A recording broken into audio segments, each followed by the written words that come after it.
Hello viewers, once again, welcome to the Film News Update, a fortnightly film news for the film lovers. Thakai kudingi santochariba film news update bu midyang tabiriba viewers singbu Jina Yumnam na nolukna khurumjali.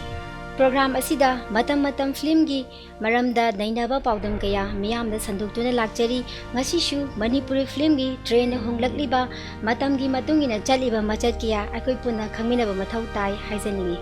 So, now we have the headline which took place during the last fortnight. Enjoy it.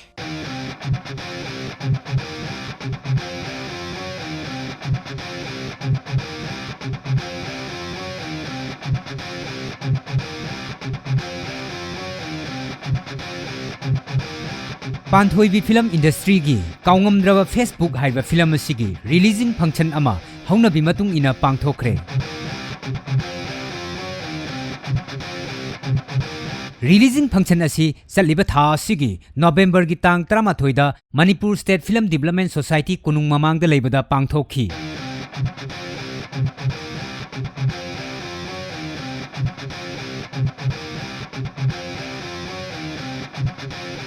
Hairiba film asida Manipur gi saknairaba artist kayana saruk yari. Makhoi sing adudi Kaiku, Gokul, Reddy, Bala, Soma, Biju asina singbani.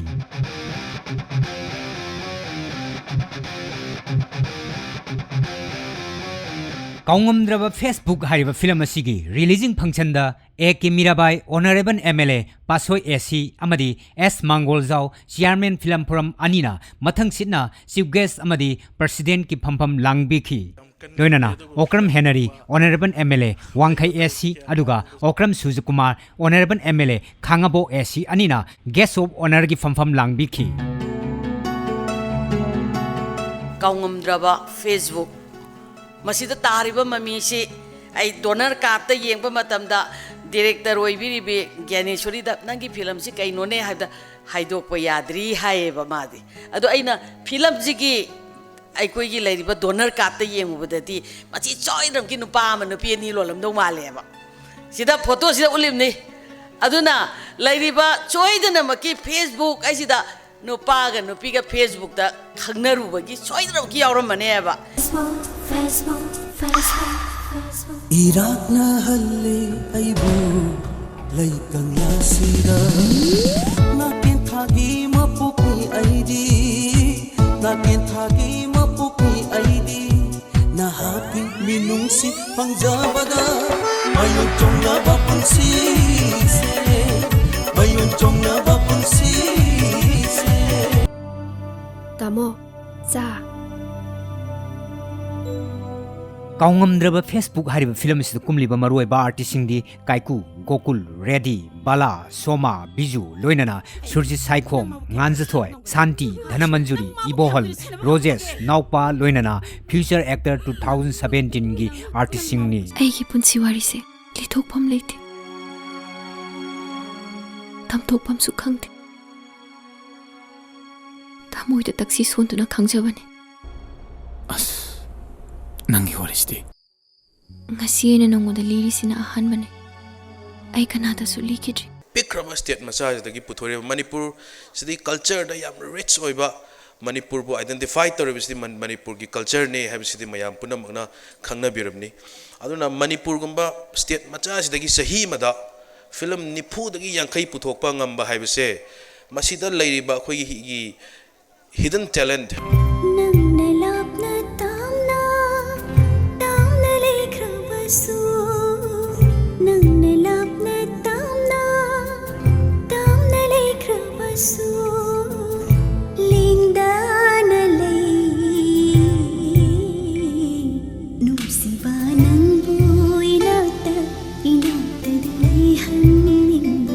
Kaongamdraba Facebook hariba film asigi screenplay right na Binoranjan Oinamni aduga art amasung assistant director na Bembem ni loinana production manager na Surjarani ni Kaino to isibo Kaino Kaidoroge nangbo Kaidoroge ba Misi ba bisi kasi turun misi Kaidoroge lao katang pothan si lao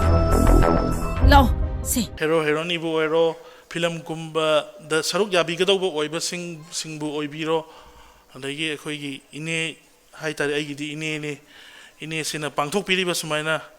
ngasi ngasi ekhoina hek lakpan da isin na oibani se hangni ꯗꯥꯏꯔꯦꯛꯇꯔꯅꯤ ꯍꯥꯏꯁꯤꯕꯨ ꯑꯩꯕꯨ ꯉꯛꯄꯨ ꯉꯛꯈ꯭ꯔꯦꯅꯦꯅ ꯃꯗꯨꯁꯨ ꯑꯗꯨꯝ ꯑꯉꯛꯄꯅꯤ ꯑꯗꯨꯕꯨ ꯏꯅꯦꯁꯤꯒꯤꯁꯨ ꯏꯅꯦꯁꯤꯗ ꯅꯠꯇꯅ ꯏꯅꯦꯒꯨꯝꯕ ꯃꯌꯥꯝ ꯑꯃ ꯄꯨꯊꯣꯛꯄ ꯉꯝꯕ ꯑꯣꯏꯕꯤꯍꯟꯁꯅꯨ ꯍꯥꯏꯗꯅ ꯑꯩ ꯃꯅꯤꯄꯨꯔ ꯐꯤꯂꯝ ꯐꯣꯔꯝꯒꯤ ꯆꯤꯌꯔꯃꯦꯟꯁꯤꯒꯤ ꯃꯃꯥꯡꯗ ꯃꯌꯥꯝ ꯑꯗꯨꯒꯨꯝꯕ ꯕ꯭ꯂꯦꯁꯤꯡ ꯑꯃ ꯄꯤꯖꯔꯤ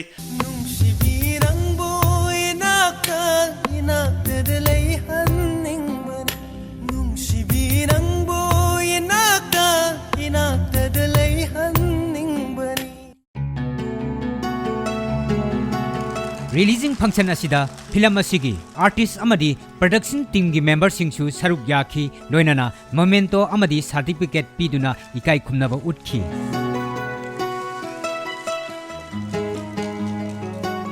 adubu film gi releasing function da maru oiba saktam langliba artist sing hek laktabagi chanabi asi manipur dari chanabi amagum leiri Kaongamdraba Facebook hariba film asigi credit line da makeup da Napoleon top guest makeup the baby costume the galippa cinematography na imo Yumnam loinana editor amasung video effects na Ishomani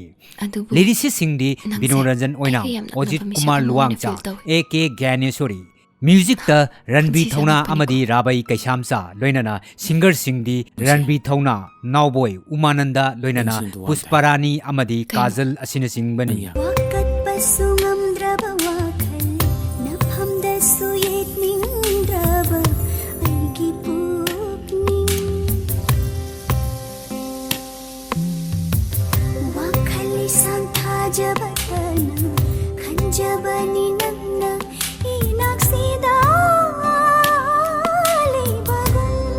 Facebook haiba film ase koi ekagyanasri gi direction makhada puthokpani soidana mai pakani aikoi yamna nuai ni yengani maramdi nupi laktagi director amana direction piba film ama yengba phangbagi nuai ba duna lisinga kanda film asi aikoi thawai yauna yengani haiba thajaba thamjari hauji miyamna pamnariba artist singna punna yauro film Kaongamdraba Facebook haiba film sigi producer singdi M Robindro amadi M Sukumarni loinana story amasung director na AK Gyanesori ni ITG Higher Secondary School gi oza oina leizari aduna indana khumdraba pakhumsingse yamna lumnum laurse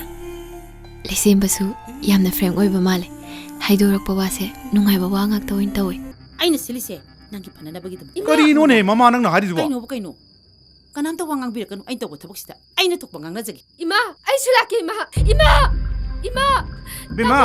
se bima kokon sha role sida yamna tawba role dina te dubo asagi film sida maruena biju hariba nupi masa sigi magi mapa magi role in sajaris se kokon se sa sidine kari shu khalun se namase makok padana likhala wari ka sanaba amate yade babuna ne fanaba soidana singani ko kapkan Kaongamdraba Facebook hariba film sida kaiku gi roles amtang kai tasingna agi sida role se adi yamna life thira banupa haitare khara mature or baitare ada my life sida struggle adi my life struggle chana ko myam sida mana like hope chile rodraba mi mo kanda Facebook tagi asagi khoi gi life thiri bi mo um thena robdi khana ro ko gi adu chaglak par romance macha ma tai adu best of wari ni khajena simaje ai motadi ajiki leiba trend sida am chana ni ne khale aju toy society sida tum khoi di message pe bani phatte phai ado khoi na simaje true movie ko na sima ucharaga taksa bani sidagi myana message afo lobi raga hai ba real life ta simdok na ba hai tare adum bagi message pino kona jabne nang tab sem wai ba ai la asidi ai chala royi tamo punsi chupa nangi nakta dum leira doi sidi ya dudi lao ko ai thomage ima ai chalu khige Kaongamdraba Facebook hariba film sida somagi roles e kaino do kai aigi role se akhoi kano like oza makhaki role ne de family su purakpa plus kaitare mayam gi society gi sidagi magi kaita mai character se mina di yam lana di uraga yam kaita ichum chumba adugumba nupi ma di oizaba hoi ado khangde ado mayam su hayeng Facebook se yenga yam kana li thok tar gari sima se no hayeng yining de hay aduna character du mai tawa yamna nature ta ba dumba mawam khaki role ne yeng balak pe ba viewer mayam sida soma na wahi khara mayam lakpibagi damakta yam nungaizare aduga hena su sigi Facebook film se hadi mayam puna mong su hena yengba lakpiyu aduga mayam expect tawdaba atopa hadi kai tare akhoi yauriba artist sing sisu huzikangi mayam na hek thoido hedok na pan maraba artist ngatane aduna sigi mayam punbagi nungaibagi mahaw ma soidna phangani thaje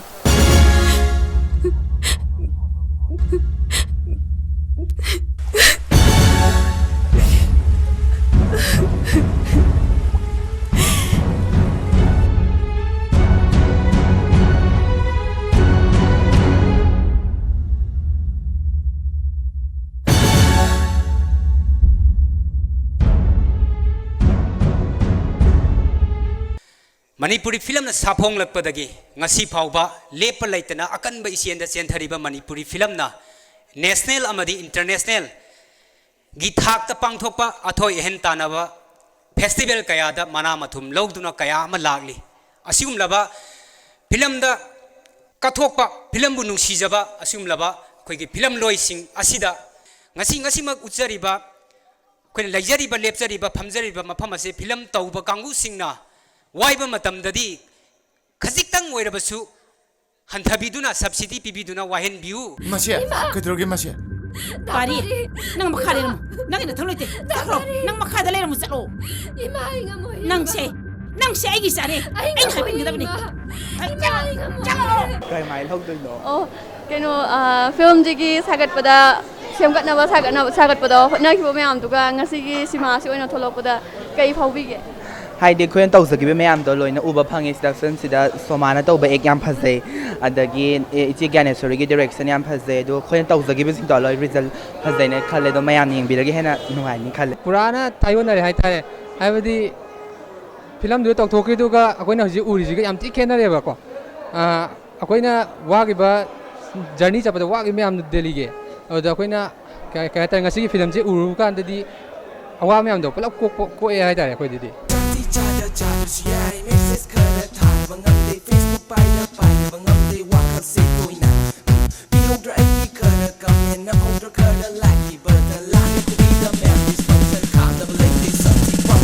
nupigi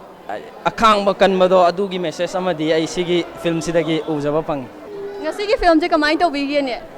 khangde yam nungai somana khoi maitai nupi magi hadi magi kano ngak pase simu pen belaite o sima gi batana kita wa kita hangjage ngasi gi film je somju yaubiri ado somna film kano makeover to boda yam na wana thongani ado ngasi gi result se khangmuda kamai to bi ge film mo tholopasda yam nungai khoina yam na wana hona gi ba mayam do haidi kano ta khoi delhi de halak ko pada yam wa haksang ngamda taw gi ba gam yaw gi bane boko yam nungai u bada khoi gi jang je khangde kai hai do hang yam nungai ba mhawe ta sauna ibu matam chupada dum nungsibiriba hojing nungsibiriba hengwai su sumaina dum nungsi haningi nangmune aina thamba pambagi wasidi yam ngai thamba pamjani ses dialogue adi kapiko Manipuri film yam toina yengamina sentence anan baga thadarai ko lemon kumiro adai wana teba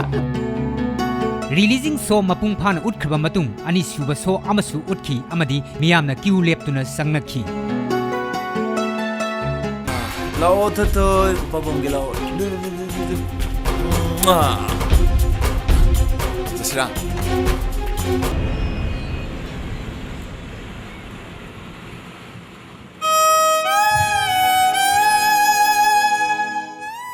Ado chakti charaga chatpiyudana chaningdreda horen hala charake Leshemba ai nang munungshi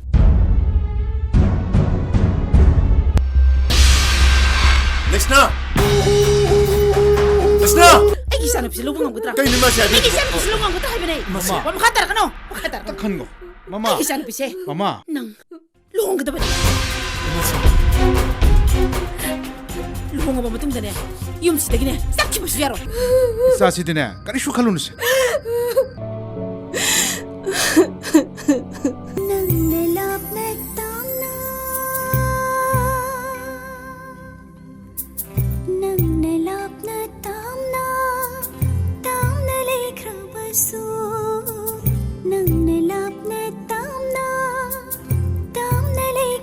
So